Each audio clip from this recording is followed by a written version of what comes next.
이 시간에 주시는 하나님의 말씀은 구약성경 느헤미야 1장 1절로 7절에 있는 말씀입니다. 구약성경 727면쯤에 있습니다.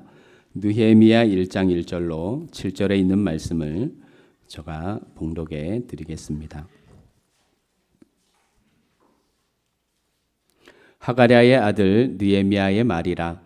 아닥삭스다 왕 제20년 기스르월에 내가 수상궁에 있는데 내 형제들 가운데 하나인 하나니가 두어 사람과 함께 유다에서 내게 이르렀기로 내가 그 잡힘을 면하고 남아있는 유다와 예루살렘 사람들의 형편을 물은즉 그들이 내게 이르되 사로잡힘을 면하고 남아있는 자들이 그 지방 거기에서 큰 환난을 당하고 능욕을 받으며 예루살렘 성은 허물어지고 성문들은 불탔다 하는지라.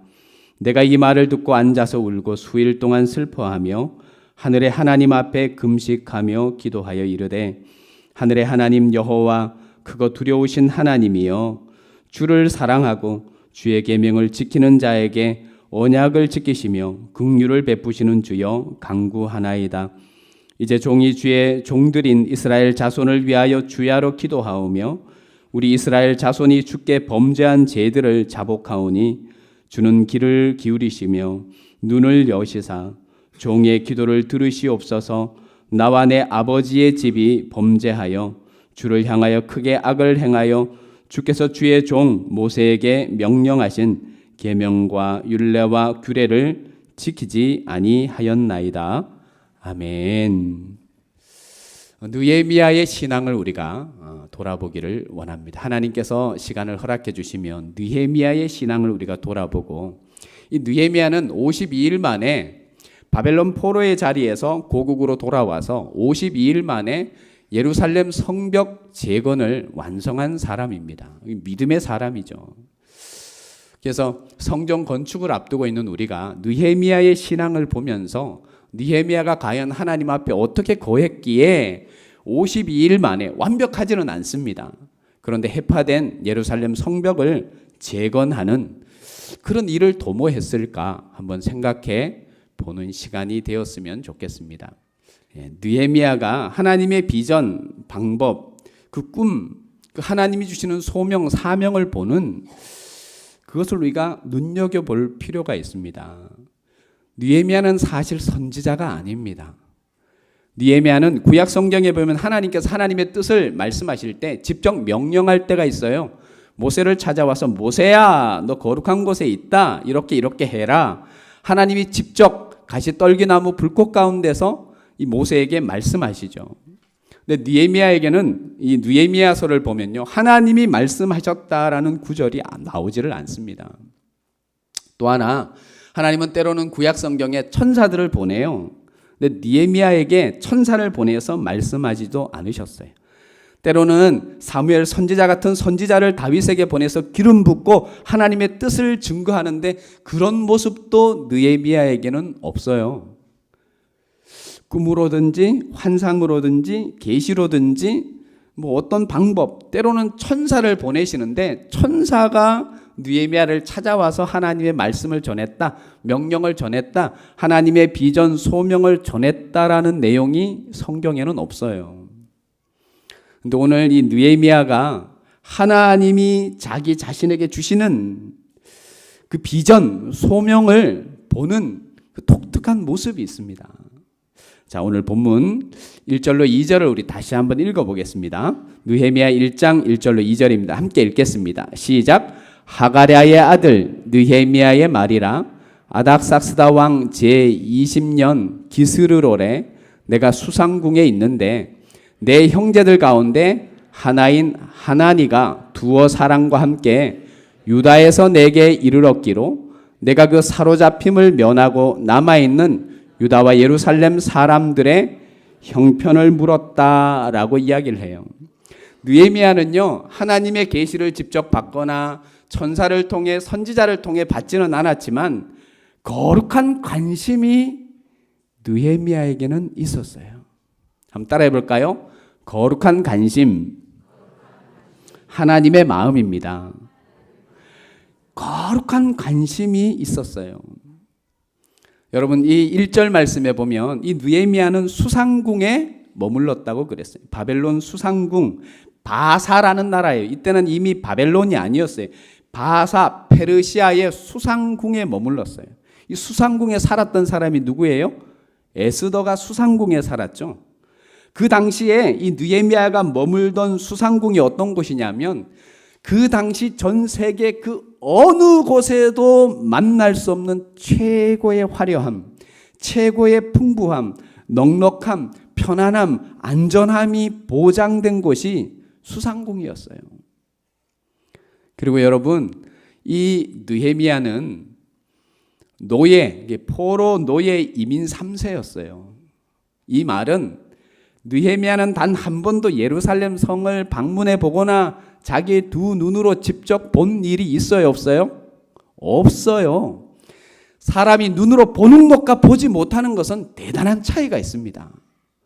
그런데 느헤미야는 단 한 번도 자기는 이미 태어나 보니까 할아버지 때의 포로로 끌려와서 아버지가 포로였고 자기 자신도 태어나면서 노예였어요.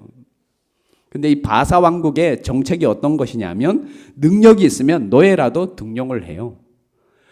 노예라도 능력과 재주가 있으면 등용을 하는 정책을 펴니다.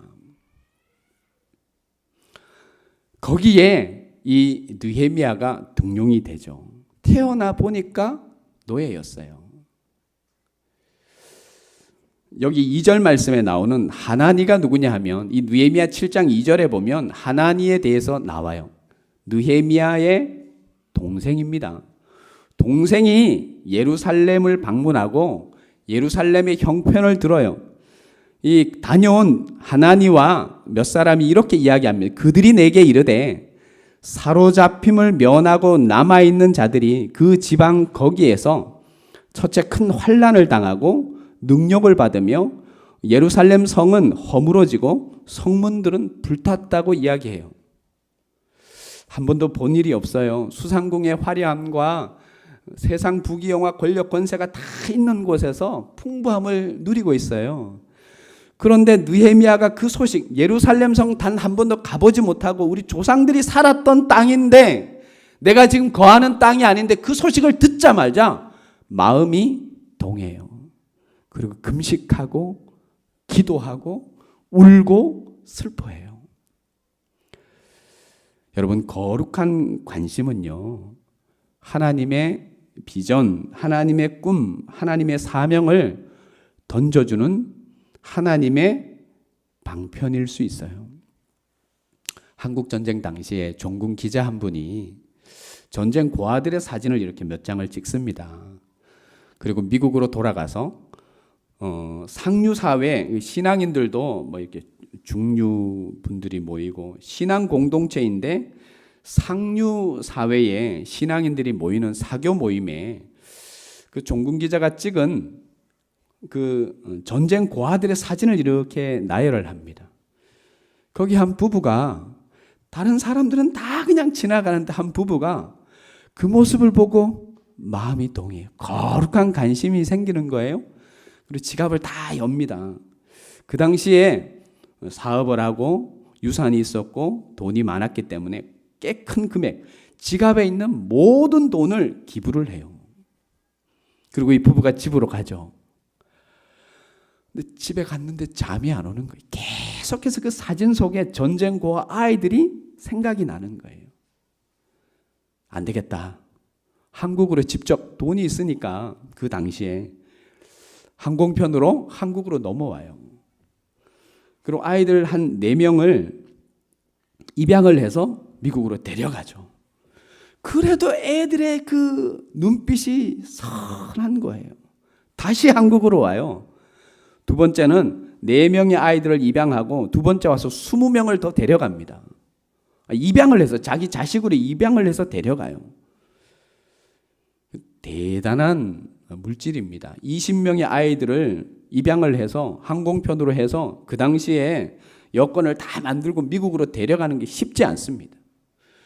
그런데도 마음의 부담이 계속 있는 거예요. 한국으로 돌아오죠. 두 부부가 전 재산을 기부해서 복지재단, 어린이 복지재단을 하나 만들어요. 여러분 들어보셨어요? 홀트 아동복지재단. 지금은 그분의 따님들이 하고 있어요. 자녀분들이 하고 있는데 큰 일들을 감당해 갔어요.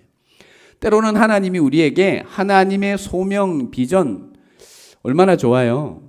꿈속에 느헤미야에게 천사가 나타나서 느헤미야 야이야이야이야이야 예루살렘을 건축하라라 예루살렘 성벽을 이루지 않았어요. 그 마음의 부담 거기에 이 거룩한 관심에 느헤미야는 믿음으로 민감하게 반응했어요.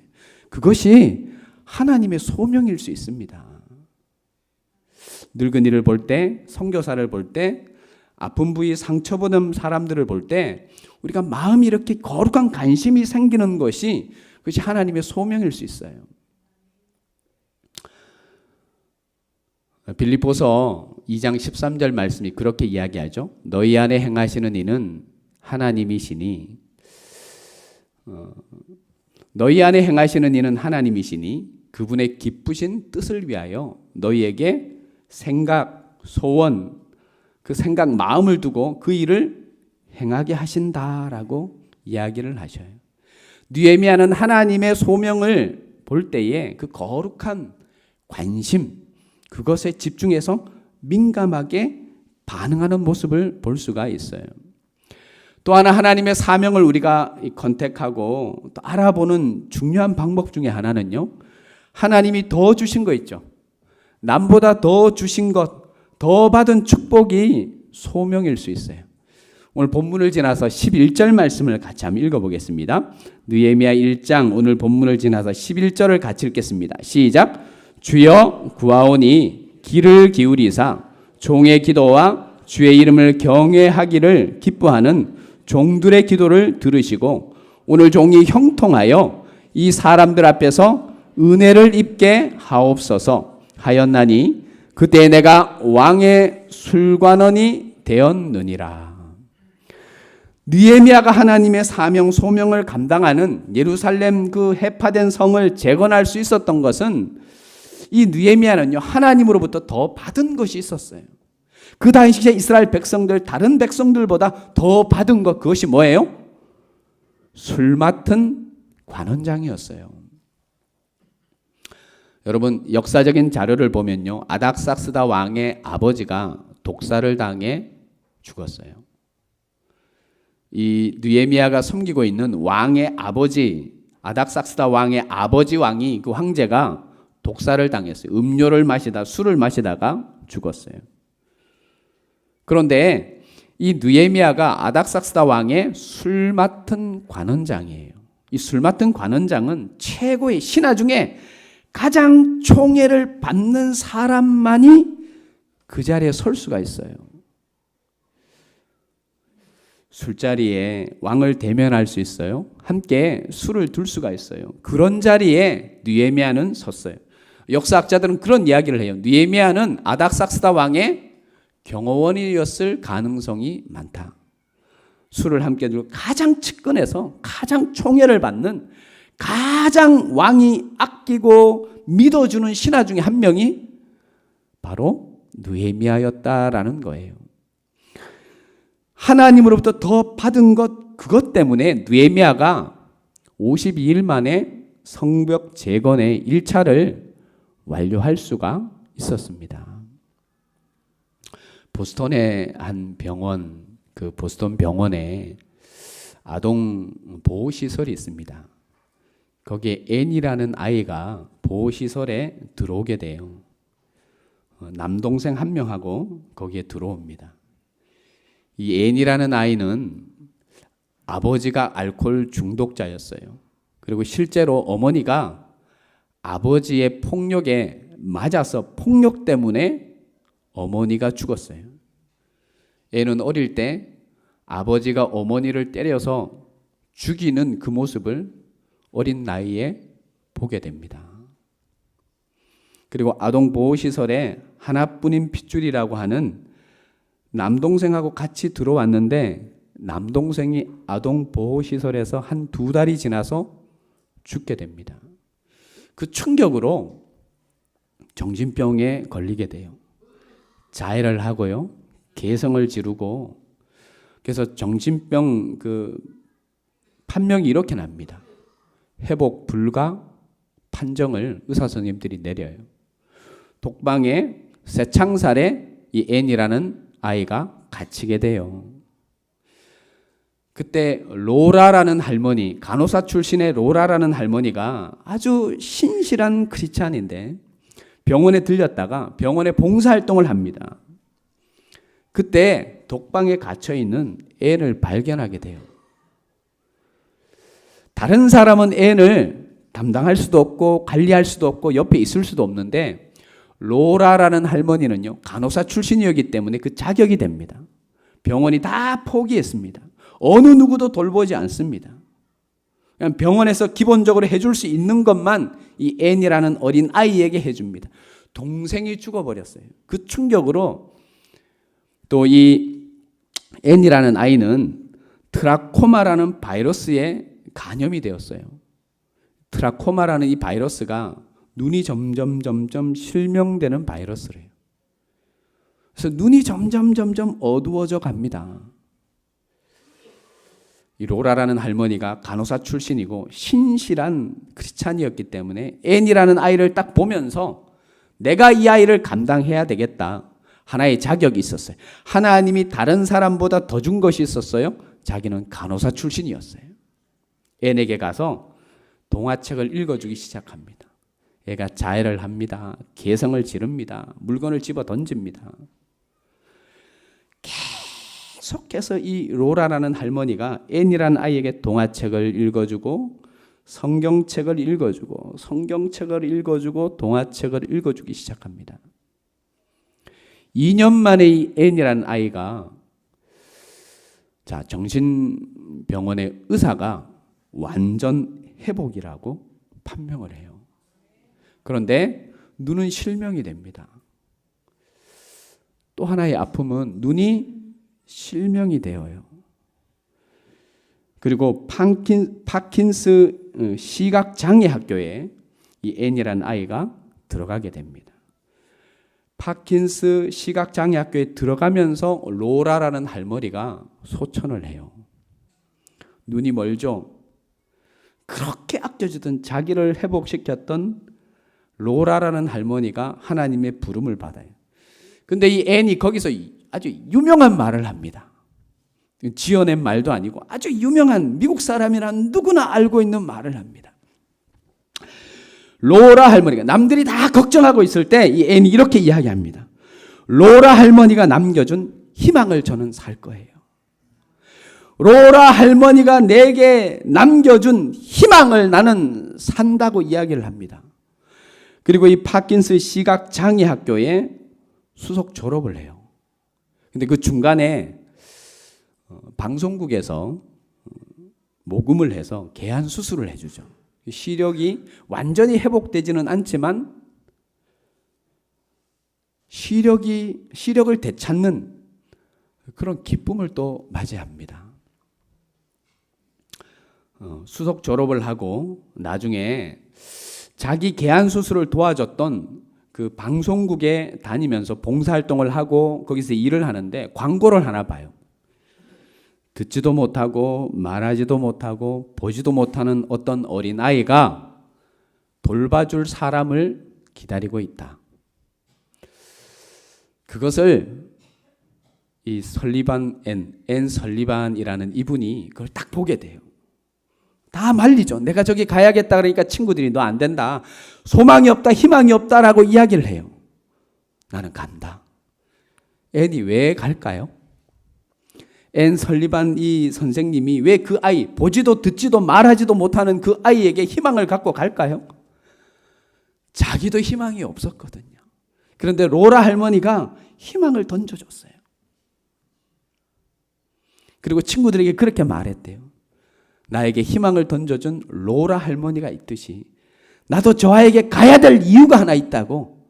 나는 저 아이에게 희망을 던져주러 가야 한다고. 그래서 앤 설리반 선생님과 누구예요? 헬렌 켈러가 처음으로 만나게 됩니다. 헬렌 켈러는 듣지도 말하지도 보지도 못하는 아이였어요.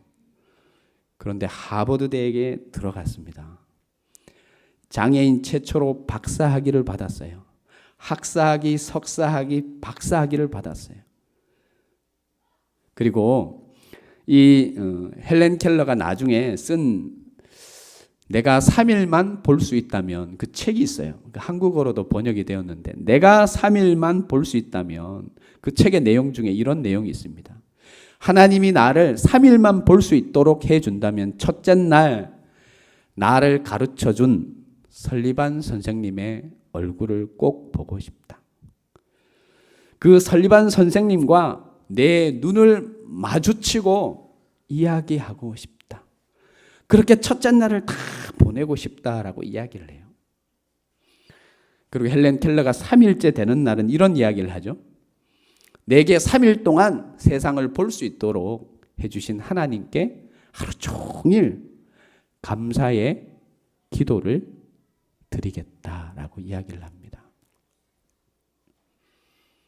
한번 따라해 볼까요? 하나님은 우리의 상처도 낭비하지 않습니다. 믿으시면 아멘. 우리가 때로는 인생을 살아가면서 상처도 받아요. 눈물겨운 일도 경험을 해요. 근데 하나님은요, 우리의 상처도 낭비하지 않으셔요. 그것조차도 사용하셔요. 하나님이 내게 더 준 축복, 그것이 소명이고요, 그것이 사명이에요. 때로는 하나님께서 더 큰 고통이나 아픔을 주셨다. 그것도 하나님의 소명이며 사명이에요. 느헤미야는 한 번도 하나님의 음성을 들은 적이 없어요. 우리 흥해교회는 앞에 대흥해교회 성도쯤 되면 이거 하나님의 뜻이다 그러면 안 할 사람 누가 있어, 그죠? 근데 하나님 뜻인지 아닌지 몰라서 그렇지. 하나님 이거는 하나님 뜻이야 라고 이야기하면 우리가 목숨 안 걸 일이 뭐가 있어요? 나 올인하지. 근데 이것이 하나님 뜻인지 아닌지 몰라서 그러지. 여러분, 삶 가운데 하나님은 끊임없이 말씀하셔요. 예배하는 여러분에게 거룩한 관심이 회복되기를 바랍니다. 또 하나님이 주시는 그 소명, 사명, 비전, 그것을 민감하게 깨우칠 수 있는 분별력이 여러분 속에 있기를 바랍니다. 또 하나 짚고 넘어가야 될 것이 있어요. 느헤미야는 거룩한 관심을 가지고 하나님의 이야기를 들었을 때 예루살렘 성이 해파되고 거기에 남아있는 백성들이 고통을 당하고 처참하게 생활한다는 소리를 듣고 거룩한 관심이 생기고 그것을 추진해 가요. 그러니까 자기의 사명을 알았어요. 내 사명은 수상궁에서 호의호식하면서 개인의 영달을 추구하고 부귀영화 권력 권세를 누리면서 사는 것이 아니라 하나님의 음성을 듣고 그 자리로 가는 것이라는 것을 알아요. 여러분, 여기서 우리가 중요하게 우리가 꼭 기억해야 될 것이 있어요. 한번 따라해 볼까요? 문제를 만나기 전에, 문제를 상대하기 전에 실세를 상대합시다. 자, 옆 사람에게 한번 해보세요. 시작. 문제를 상대하기 전에 실세를 상대합시다. 다시 우측에 있는 분에게 다시 시작. 문제를 상대하기 전에 여러분, 문제를 상대하기 전에 실세가 뭐예요? 실제적인 힘을 가지고 있는 분을 상대해야 돼요. 제가 설교 초반에 이야기했죠. 아닥삭스다 왕의 아버지가 독살다했어요. 그리고 가장 총애를 받는 느헤미야가 술 맡은 관원장, 역사학자들은 그가 그냥 어설픈 관직이 아니라 최고의 총애를 받는 경호실장쯤 되는, 왕과 일거수일투족을 함께하고 왕이 쓸쓸하고 외로울 때 함께 술을 마시는, 여러분 술자리에서 모든 것이 다 이루어져요. 그런 경험이 있어요? 몇 분이 손 들 줄 알았는데. 여러분 평소에 사람을 만나서 이야기하면 이야기가 안 통해요. 술이 한 잔 딱 들어가면 못 들어줄 것이 없고 부탁 못 할 것이 없어요. 여러분 느헤미야는 술 맡은 관원장이에요. 왕이 외로울 때, 스트레스에 쌓일 때 느헤미야를 불러서 함께 술을 마시는 그런 관계에 있어요. 여러분, 실세가 누구예요? 아닥사스다 왕이에요. 다시 한번 합시다. 문제를 상대하기 전에 실세를 상대합시다. 여러분, 느헤미야는 실세가 자기 앞에 있어요. 매일 만나요. 매일 술자리를 해요. 한마디만 하면 끝이 나요. 느헤미야의 신앙이 여기 있어요. 자, 우리 말씀을 한번 찾아봅시다. 자, 4절로 5절. 느헤미야가 누구에게 가서 어떤 실세 앞에 가서 이야기하는지 한번 보십시오. 자, 4절 5절 크게 같이 읽겠습니다. 시작. 내가 이 말을 듣고 앉아서 울고 수일 동안 슬퍼하며 하늘의 하나님 앞에 금식하며 기도하여 5절 이르되 하늘의 하나님 여호와 크고 두려우신 하나님이여 주를 사랑하고 주의 계명을 지키는 자에게 언약을 지키시며 긍휼을 베푸시는 주여. 뭐 한다고요? 지금 느헤미야에게 진짜 실세가 누구예요? 눈에 보이는 아닥사스다 왕이에요? 아니면 하나님이에요? 누구를 지금 대면하고 있어요? 술자리에서 한마디만 하면 돼요. 왕이요. 죄송합니다. 한잔 하시죠. 이렇게 드라마 같은 거 보면 하잖아요. 참 좋은 술입니다. 어디죠? 네. 왕이요. 내가 이러이러한 소원이 있습니다. 될까요? 안 될까요? 자기 눈앞에 보이는 실세가 있어요. 대부분의 믿음의 사람들은 여기서 실수해요. 내 눈앞에 보이는 실세, 그 사람이 도와줄 거라고 생각해. 그 사람이면 된다고 생각해요. 느헤미야의 신앙이 어떤 거냐면 눈에 보이지 아니하는 진짜 실세 되시는 하나님을 먼저 대면해요. 자기의 소명, 자기의 꿈, 자기의 비전, 하나님이 주시는 사명 감당하기 전에 먼저 진짜 실세되는 하나님 앞에 뭐예요? 금식하고 기도하고 간구하고 구해요. 하늘의 하나님이라고 이야기해요. 여러분, 왜 그렇게 세상을 쳐다봐요? 여러분은 이 느헤미야처럼 세상에 정말 영향력 있는 사람이 여러분 주변에 없잖아요. 그런데도 왜 세상을 봐요? 눈앞에 진짜 실세가 있어요. 말 한마디면 다 끝이 나버릴 그 실세가 느헤미야 앞에 있다고요. 근데 느헤미야는 그 아닥사스다 왕을 보지 않았어요. 아마 이 말씀 때문이겠죠. 잠언 21장 1절 말씀. 한번 띄워줘 볼래요? 네, 한번 찾아봅시다. 네. 잠언 21장 1절 말씀. 잠언 21장 1절 말씀. 한번 읽어봅시다. 자, 이건 찾아야 돼. 우리가 세상을 보지 말아야 될, 권력을 보지 말아야 될, 세상의 힘을 보지 말아야 될 이유가 여기에 있어. 자, 한번 읽을까요? 같이 시작. 왕의 마음이 여호와의 손에 있음이 마치 봇물과 같아서 그가 임의로 믿으시면 아멘. 여러분, 왕의 마음이 누구의 손에 있다고요? 이럴 때 이제 농사를 지어 보셔야 돼. 봇물 있죠, 봇물. 봇물을 누가 임의대로 대요? 그 아버지가 봇물 대라 그러면 장로님들도 발로 이렇게 됐을 거예요. 임의로 될 수 있는 거라. 왕의 마음이 누구의 손에 있어요? 누구의 손에? 자, 다시. 세상의 실세들의 손이 누구의 손에 있어요? 그렇게 믿으시면 아멘. 여러분, 누가복음 2장에 보면 가이사 아구스도가 뭘 해요? 천하에 호적을 명해요. 천하로 호적하라고 명해요. 왜 천하에 호적을 하라고 명할까? 궁금하지 않으세요? 그때 요셉과 마리아는 어디에 있었어요? 갈릴리, 내가 들은 것 같은데 잘 모르면 가만히 있으면 2등 갑니다. 그때 이 요셉과 마리아가 있었던 것이 어디냐면 나사렛이라는 곳에 있었어요. 요셉의 고향이기도 한 나사렛에 있었어요. 호적하려면 베들레헴까지 이 경로에 따라서 다른데 150km, 180km를 산모가 걸어갔어야 됐어요. 왜 그 나사렛 동네에 잘 있는 요셉과 마리아를 아우구스도 왕이 호적하라 그래서 베들레헴까지 올려보낼까요? 왜 그랬을까요? 따라합시다. 하나님의 말씀에 예수님은 어디에서 난다고? 어디에서 난다고요? 베들레헴에서 나야 했기 때문에 왕의 마음을 하나님께서 움직이셨어요.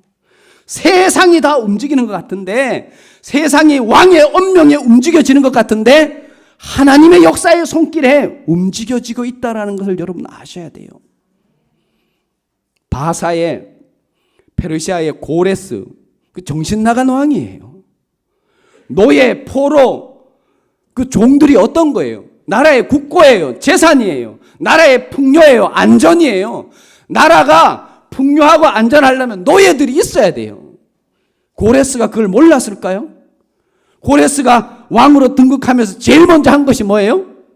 노예들을 본국으로 다 가래요. 이 정신 나간 행정이에요. 왜 그랬을까요?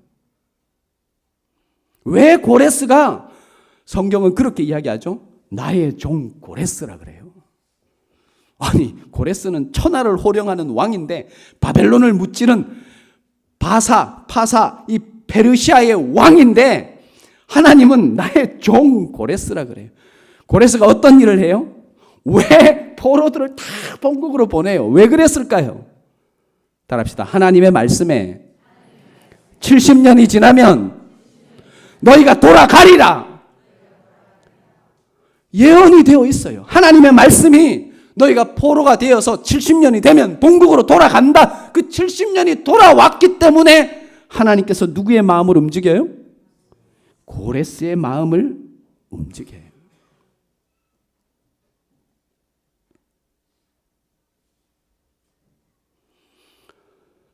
세상 실세는, 여러분이 알고 있는 세상 실세들, 어려운 청탁하고 부탁하려면 만날 수 있나요? 없나요? 만날 것 같죠? 못 만나요. 잘 안 만나줘요.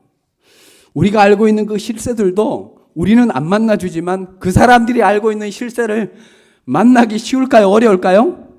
안 만나요. 못 만나요. 하나님이 우리에게 뭐라 그래요? 나를 찾고 찾으면 뭐하리라? 만나리라. 들으리라. 응답하리라 말씀하셨어요. 여러분, 이거부터 우리는 정립을 해야 돼요. 느헤미야는 진짜 실세되는 하나님을 만남으로 시작했어요. 이것이 느헤미야의 신앙이었어요. 느헤미야의 믿음이었어요.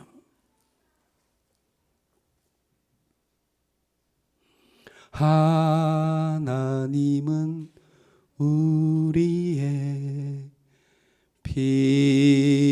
피난처가 되시며 환난 중에 우리의 힘과 도움이시라. 하나님은 우리의 피난처가 되시며 환난 중에 우리의 뭐라고요? 힘과 도움이시라. 자, 우리 옆 사람에게 한번 인사합시다. 진짜 실세를 만납시다. 다시 우측에 있는 분에게 진짜 실세를 만납시다. 오늘 예배하는 여러분에게 하나님께서 주시는 마지막 말씀이 있어요. 로마서 13장 11절 다 찾아보시겠습니다.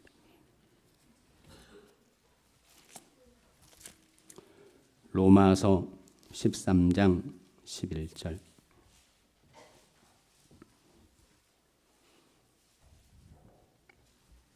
자, 이 말씀을 읽기 전에 우리 다 같이 이렇게 고백합시다. 하나님 말씀하세요. 주의 종이 듣겠습니다. 다시 하나님 말씀하세요. 주의 종이 듣겠습니다. 함께 읽겠습니다. 13장 11절 시작. 또한 너희가 이 시기를 알거니와 자다가 깰 때가 벌써 되었으니 이는 이제 우리의 구원이 처음 믿을 때보다 가까웠습니다. 하나님이 우리 흥예교회 성도들에게 말씀하셔요. 느헤미야는 성벽 건축이라는 성전이 아니고 성벽 재건이라는 그 일 앞에 진짜 실세를 만났어요. 그리고 한 번도 하나님이 천사를 통해 꿈을 통해 하나님이 집정이나 선지자를 통해 말씀하지 않았어요. 거룩한 관심이 하나님의 뜻을 분별하고 하나님의 그 뜻에 민감하게 반응하고 진짜 실세 앞에 기도함으로 금식함으로 새벽을 깨움으로 이 일을 시작했어요. 너희가 이 시기를 알거니와 자다가 뭐 할 때라? 걱정할 때 아니에요. 근심 걱정할 때 아니에요. 우리는 조금 뭐 어려운 것 같고 힘든 것 같죠. 항상 믿음은 하나님 편에서 보셔야 돼. 성전 건축이나 하나님의 사역이 10만 원짜리 일과 100만 원짜리 일과 1000만 원짜리 일이 하나님 시각에서 보면 같을까요? 다를까요? 이게 헷갈리면 안 되지. 100원짜리 하나님의 일과 1000만 원짜리 하나님의 일이 하나님의 시각에서 보면 같을까요? 다를까요? 같은 거예요. 물고기 2마리, 보리떡 5개로 5,000명을 먹이는 것과 30명을 먹이는 게 우리 입장에서 보면 대단하고 엄청난 차이가 있지만 하나님 입장에서 보면 1도 차이 없어요. 요즘 애들 말하는데 1도 차이가 없어요. 느헤미야의 신앙이 우리의 신앙이 되어서 너희가 이 시기를 알거니와 자다가 깰 때라. 할렐루야. 우리 새벽을 좀 깨웁시다. 아멘을 이렇게 잘하다가 새벽을 좀 깨웁시다. 여러분이 지금 이 구성전 허름하고 그렇지만 나는 참 아름다운 성전인데 이 아름다운 성전에서 새벽을 깨울 날이 얼마나 있겠어요? 36년을 버텨온 이 성전에서 여러분이 새벽을 깨우고 예배하고 기도할 시간이 얼마나 되겠어요? 이제 곧 시간이 정해지면 성전 건축이 이제 설계가 나오고 시공이 시작이 되고 완공이 될 때까지 전 교인들 그냥 계속 특별 좋아하니까 특별 새벽기도 할 거예요. 어디서 할 거예요? 부서질 때까지 여기서. 언제까지? 부서질 때까지 여기서. 또 여기서 부서지면 성교관 1층에서 할 거예요. 자, 우리 로마서 13장 11절 실세를 만나는 새벽이 되기를 바랍니다. 함께 읽고 말씀 마치겠습니다. 시작. 또한 너희가 이 시기를 알거니와 자다가 깰 때가 벌써 되었으니 이는 이제 우리의 구원이 처음 믿을 때보다 자리 다 일어나겠습니다.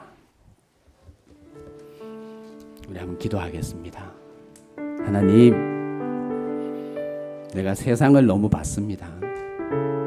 아닥삭스다 왕을 봤습니다. 그것이 도움이고 그것이 실세라고 알았습니다.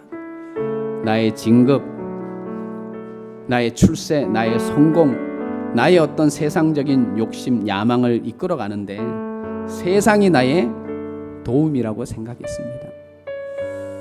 하나님은 항상 뒷전이었습니다. 급하면, 좀 어려우면, 시간이 나면 하나님을 찾았습니다. 이제는 그렇게 하지 않겠습니다. 하나님, 진짜 실세 되시는, 눈에 보이는 실세가 아니라 보이지 않냐는 그 진짜 실세 되시는 하나님께 내가 간구하겠습니다. 느헤미야가 큰 일을 앞두고 하나님을 막다트려서 실세를 감당했듯이, 만났듯이 내가 하나님을 만나겠습니다. 두 손을 다 들겠습니다. 각자의 소리로, 각자의 신앙으로, 각자의 믿음으로 주님 앞에 소리내어 기도하겠습니다. 하나님 아버지, 느헤미야는 그 바로 앞에 아닥삭스다 왕이 있었음에도 불구하고 그에게 눈길을 주지 않았습니다. 진짜 인생의 실세 되시는 살아계신 하나님께 그런 모든 것을 두었습니다. 초점을 맞췄습니다. 너희가 온 마음으로 구하고 찾으면 내가 너희를 만나리라, 내가 응답하리라 말씀하신 아버지 하나님, 여호와 하나님께서 우리에게 은혜를 더하시며 능력을 더하여 주실 줄 믿습니다. 모든 세상의 것이 하나님의 손에 있다라는 것을 우리가 기억하고 그 길을 따라가게 하여 주옵소서.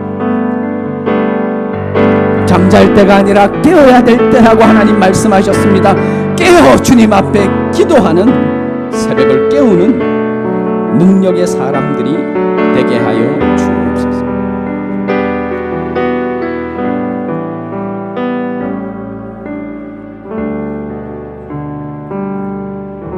주 예수 그리스도의 은혜와 아버지 하나님의 크신 사랑과 성령의 교통하심이 느헤미야의 신앙을 본받아 하나님의 뜻을 분별하며 또 그 일에 하나님께 기도함으로 승리하기 원하는 모든 하나님의 사람들에게 지금부터 영원토록 함께하기를 축원하옵나이다.